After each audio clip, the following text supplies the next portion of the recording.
할렐루야, 성주원입니다.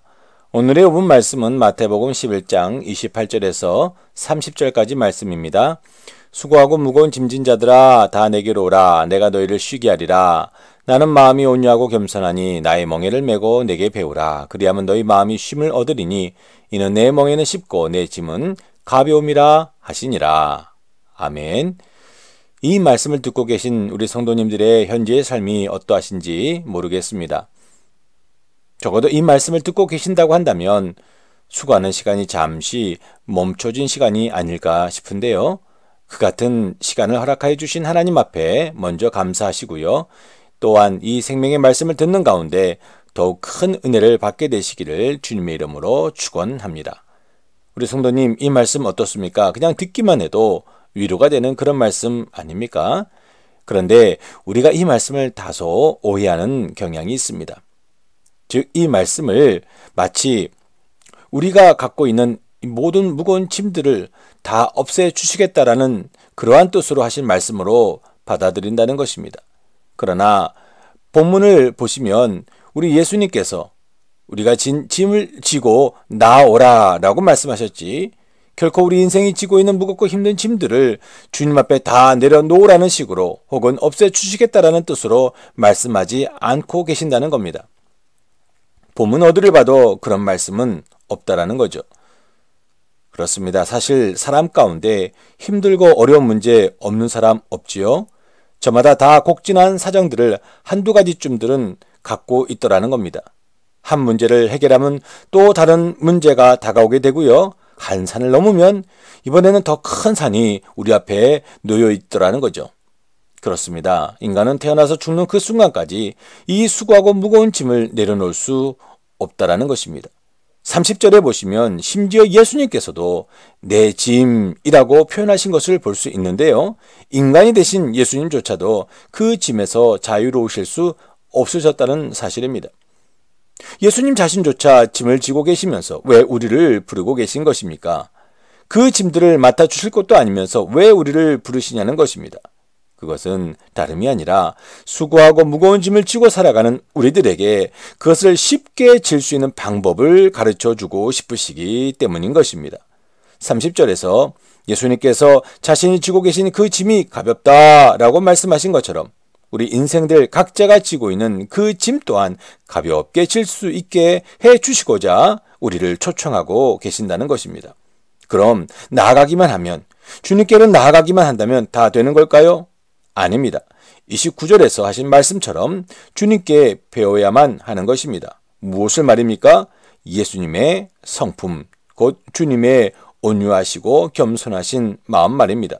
정말로 그것을 배우기만 한다면 우리가 지고 가는 이 모든 무거운 짐으로부터 우리가 참으로 자유로울 수 있을까요? 우리 주님께서 약속하신 것입니다. 우리 짐이 가볍게 느껴지게 될 것이라고 말입니다. 심지어 비록 그 짐을 지고 있을지라도 쉼을 얻게 된다는 것입니다. 그런데 여기 주님께서 약속하신 이 쉼은 긴 여행을 마치고 집으로 돌아올 때 순간 느끼는 편안함과 안락함의 상태를 말씀하시는 것이 아닙니다.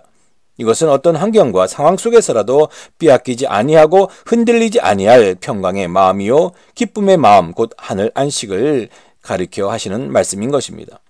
어떻습니까? 빨리 배우고 싶지 않습니까? 온유와 겸손 말입니다. 오늘은 이 온유에 대해서 잠시 살펴보도록 하겠습니다. 여기 온유는 어떤 순하고 착한 태도를 뜻하는 것이 아닙니다. 말의 재갈을 물린 상태, 사자가 그 날카롭고 힘센 발톱을 그 부드러운 털 속에 감춰둔 상태를 말하는 것입니다. 힘이 있지만 그 힘을 쓰지 않는 상태인 것이죠. 우리 예수님께서는 힘이 없으신 분이 아니셨습니다. 그럼에도 불구하고 인간이 되셨고 그 십자가의 길로 나아가신 것은 바로 하나님 아버지의 주권을 인정하셨기 때문입니다. 우리가 배워야 하는 온유가 바로 이것입니다. 하나님을 믿을 뿐만 아니라 그 주권을 인정하는 마음, 그 마음을 배워야 한다는 것입니다. 저희가 읽은 본문 앞에 보시면 우리 예수님께서 옳소이다, 이렇게 된 것이 아버지의 뜻이니이다 라고 하신 말씀이 나오는데요. 이 말씀은 우리 예수님께서 하나님의 뜻에 순종하시어 그 모진 십자가를 통하여 죄인을 구원하시고자 이 땅에 내려오셨지만 그럼에도 불구하고 구원할 자를 구원하시겠다 하신 아버지의 그 뜻을 옳다라고 고백하시는 말씀인 것입니다. 우리 예수님께서는 아버지, 제가 이런 모진 십자가를 지고 이런 엄청난 희생을 치르는데 모든 이들이 저를 알아보도록 하셔야 하지 않겠습니까? 라고 하지 아니하시고 그처럼 아버지께서 예수님을 알아볼 자들을 따로 세우시겠다 하신 그 말씀 앞에 온전히 전폭적으로 순종하시고 그 주권의 하나님께 영광을 돌리고 계신 말씀인 것입니다. 바로 이것이 온유의 마음이고 이것을 배워야 한다는 것입니다. 결국 우리 삶 가운데 일어난 모든 일들이 결국 하나님의 주권 가운데 일어난 일임을 인정해야 한다는 것이죠. 참새 한 마리가 떨어지고 팔리는 것조차 주권 가운데 일어나는 것이라는 사실을 알아야 한다는 것입니다. 이것을 믿어야 한다는 것입니다. 그렇습니다.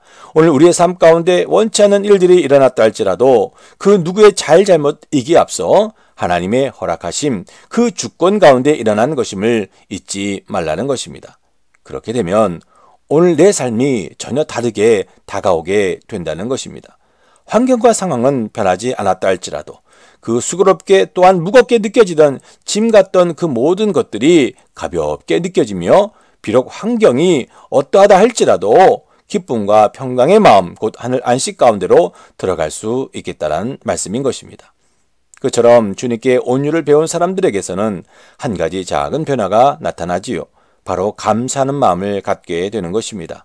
어떻습니까? 여러분의 마음에 지금 감사가 있으십니까? 지금 한번 돌아보시기 바랍니다.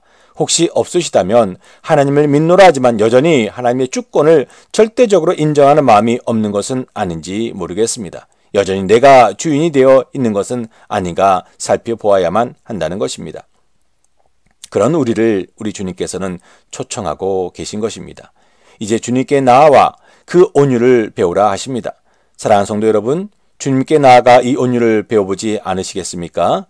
그렇게 될 때 우리 마음 가운데 하나님의 주권을 절대적으로 인정하는 그 믿음이 더욱 자라가게 될 것입니다. 진정 성령의 도우심 가운데 이 온유의 열매를 맺게 되심으로써 비록 힘들고 어려운 현장 가운데 계신다 할지라도 감사와 기쁨을 잃지 아니하고 살아가시는 진정 하늘 안식을 누리며 살아가시는 복된 저와 여러분의 삶이 될 수 있기를 주님의 이름으로 축원합니다. 아멘.